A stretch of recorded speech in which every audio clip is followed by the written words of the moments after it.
안녕하세요. 춤과 노래를 사랑하는 우리 동네 댄스 가수입니다. 여러분, 요즘 가장 핫한 가수가 누군지 아시나요? BTS나 트와이스 같은 아이돌 가수를 제외하고 성인 가수 중에 작년에는 송가인이 큰 인기였다면 요즘에는 단연 대세가 양준일이라는 것을 부인하기 힘들 것입니다. 가수 양준일은 90년대 초반에 2집까지 활동을 하고 어느 순간 사라져 버렸어요. 그러다가 중간에 자신을 숨긴 채 잠깐 나오긴 했습니다만 또 다시 완전히 묻혀버렸죠. 그러다가 작년 중반에 유튜브에서 탑골 GD라고 불리며 큰 이슈가 되었고 결국 팬들에 의해 소환되어 작년 말에 슈가맨 프로에 출연하게 되었습니다. 데뷔 후 28년 만에 최고 인기를 누리고 있는 정말 믿기 힘든 드라마 같은 일이 지금도 벌어지고 있는데요. 그렇다면 가수 양준일이 왜 지금 인기일까? 그 당시에는 왜 인기가 없었을까? 그래서 한번 제가 생각해 보기로 했습니다. 먼저 연예계 시장을 경제학 관점에서 보겠습니다. 제품이나 서비스의 가격은 수요와 공급에 의해 정해진다는 것은 학창 시절에 다 배워서 아실 텐데요. 가수의 인기, 즉 가치도 공급과 수요에 의해 결정된다고 볼 수 있겠습니다. 먼저 가수가 고품질의 음악 활동으로 공급을 해주면 대중들이 그 음악을 소비하며 수요가 이루어지는 것이죠. 솔직히 90년대 초 그 당시 양준일의 공연 영상을 보면 인기가 없었던 것이 전혀 아닙니다. 소녀 팬들이 오빠, 오빠 하며 흐느끼듯 소리를 지르고 또 무대에서 손을 잠깐 내밀었는데 엄청 잡아 끌어당겨서 좀 위험한 상황도 보이곤 했고요. 또 그렇듯 팬들이 매우 좋아했다는 것을 볼 수는 있습니다. 그런데 당시 연예계 시장이 지금과는 크게 다른 점이 있었습니다. 지금의 방송 연예 시장이 아티스트와 대중들의 쌍방향, 어쩔 때는 수요자 우위 시장을 보이기도 하는데요.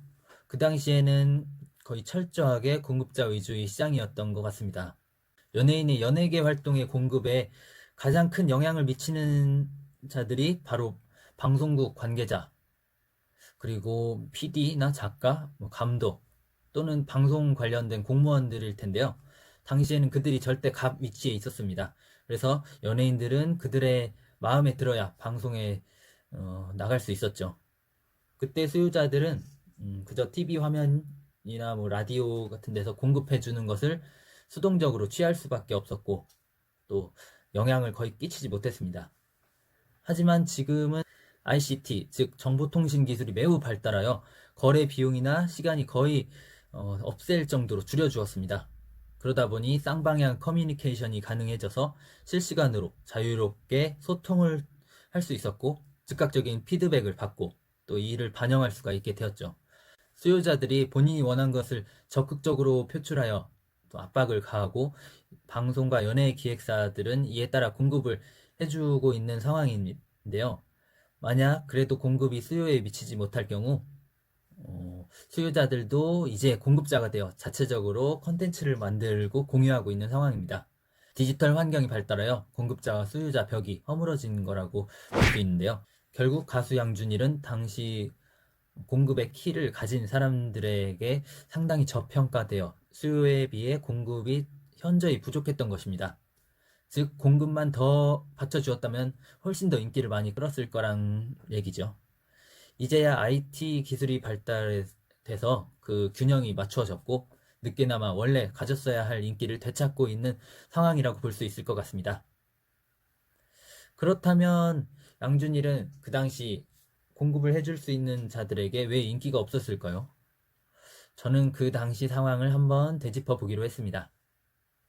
양준일이 데뷔했던 1991년도는 아직 군사 정권이 끝나지 않은 시절이었습니다. 전체적으로 각 부문별 권력자들에 의해서 사회적인 통제가 심하게 이루어졌던 시기였는데요.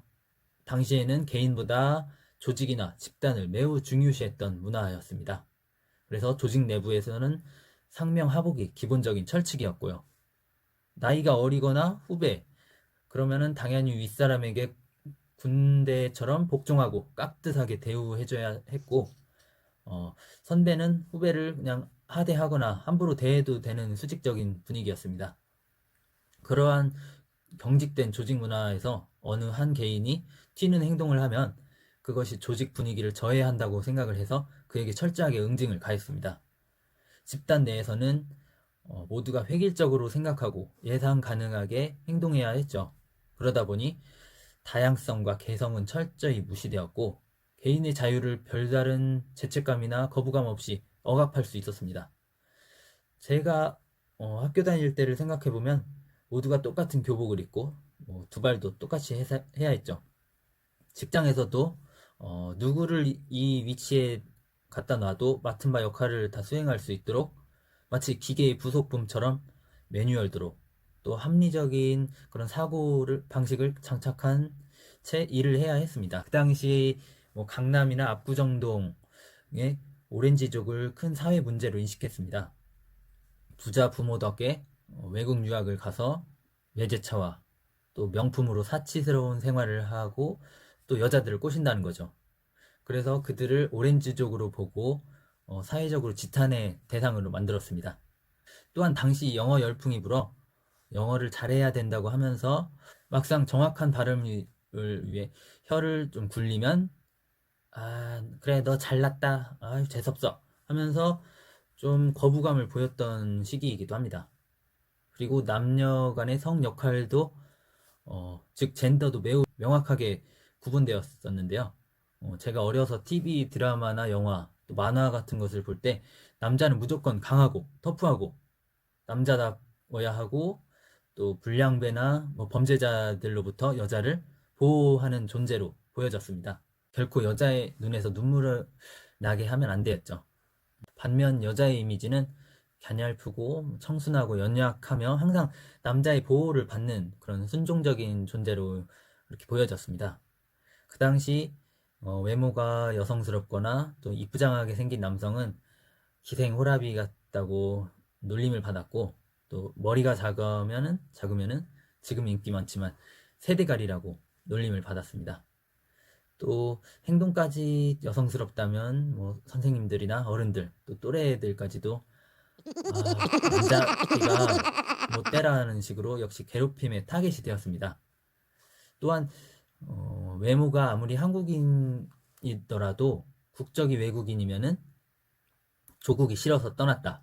좀 더 심하면 우리나라를 가차없이 버리고 배반했으면서 여기 돈 벌러 왔다 하면서 좀 편견을 가지기도 했습니다. 검은머리 외국인이란 말도 그때 나온 것이고요. 그러한 보수적이고 경직된 시대에 양준일이 미국에서 왔을 때 딱 그 타겟이 되기가 좋았던 것 같습니다. 일단 외국물을 먹었고 특이한 패션과 춤 스타일에 파티를 좋아하는 오렌지족이 연상되었을 것입니다. 그리고 긴 헤어스타일과 작은 얼굴의 곱상한 외모는 여성스럽게 보였을 것이며 행동 또한 그리 남성스럽게 보이지 않았을 것입니다. 또한 나이도 어린데다가 한국말도 어색하고 한국 정서도 없어 함부로 놀리고 함부로 대하기에 좋았을 것 같습니다. 저는 지금 유튜브에서 볼 수 있는 몇몇 인터뷰 영상을 보시면 아실 수 있을 겁니다.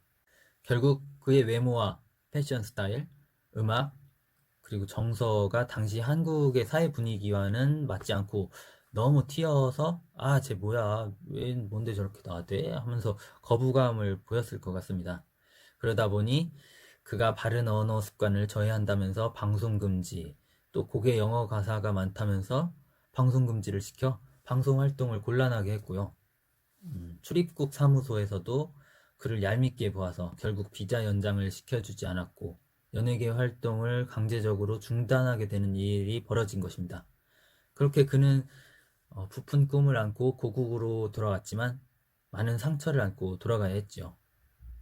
그로부터 28년이 지난 요즘 물론 그 시대의 유산이 아직 남아있긴 합니다만 정말 많이 변한 것은 사실입니다.